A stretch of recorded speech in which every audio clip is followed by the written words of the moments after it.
Сәлем достар, менің каналыма қош келдіңіздер. Бүгін біз сіздермен бірге өзбек халқында өте дамып кеткен қабақ қосылған өте дәмді самса дайындайтын боламыз.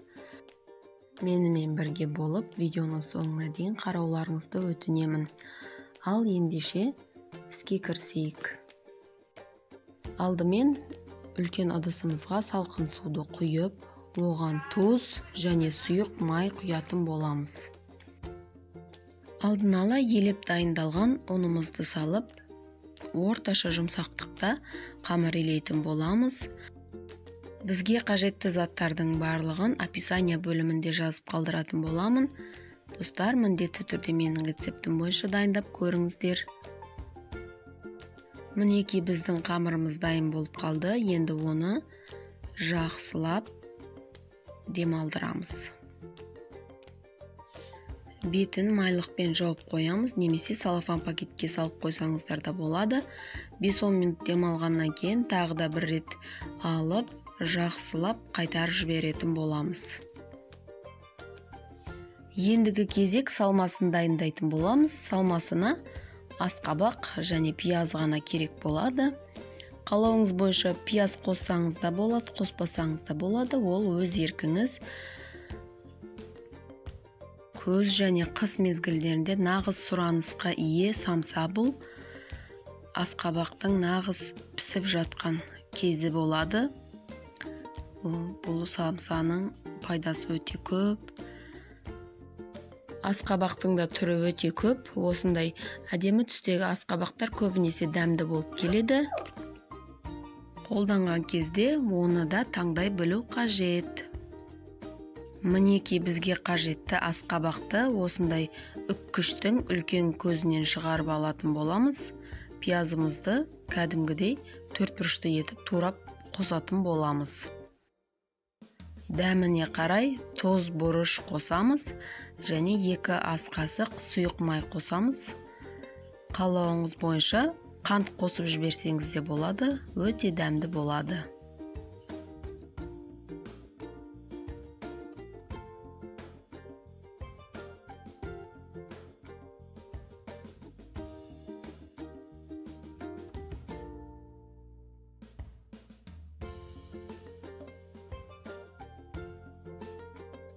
Осымен біздің салмамыз дайын.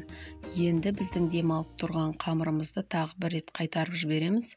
Сол кезде 10-15 минут демалдырамыз. Жақсылап демалған қамыр өте жақсы жайылатын болады. Міне столымызға азғантай ұн сеуіп, қамырымызды жаямыз. Ұнды көп сеппеу керек, өйткені қамырымыз қаттылау болып, самсаны бүгетін кезде бір-біріне жабыспай қалуы мүмкін. Сондықтан мейлінше ұнды аздау сеуіп, қамырымызды жақсылап жайып аламыз.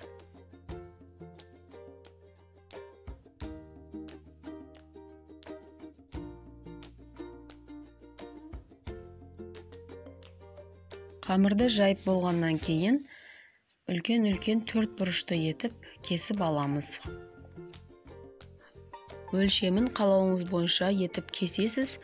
10-10 немесе 15-15 етіп кессеңіз де болады қамырды. Қалауыңыз бойынша. Қамырларымызға дайындап қойған салманы салып, самсаларды бүгіп алатын боламыз.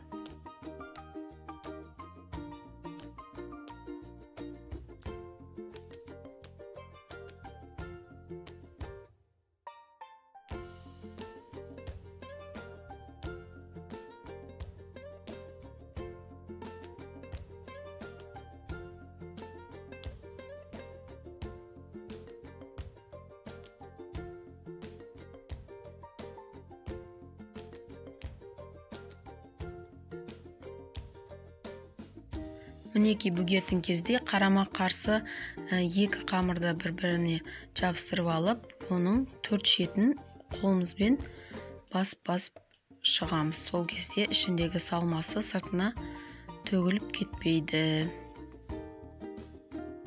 Мінеки қарап тұрсаңыздар, бұл самсаның жасалу жолы өте оңай.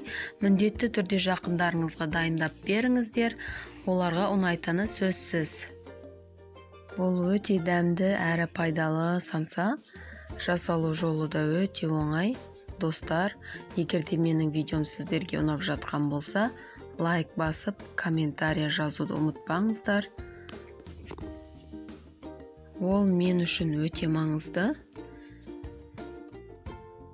Осылайша барлық самсаларды бүгіп дайындап аламыз.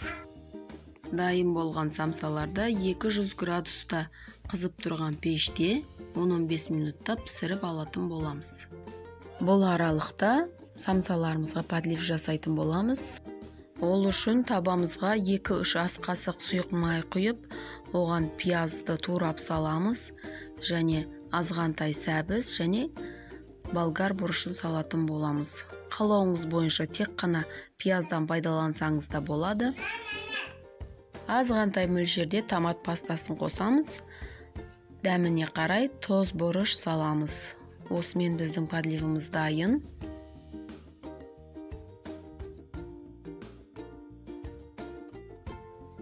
Пісіп шыққан самсаларымыздың бетіне осы подливті жағатын боламыз. Сол кезде самсаларымыз өте дәмді, адамның тәбетін ашатындай болып тұрады.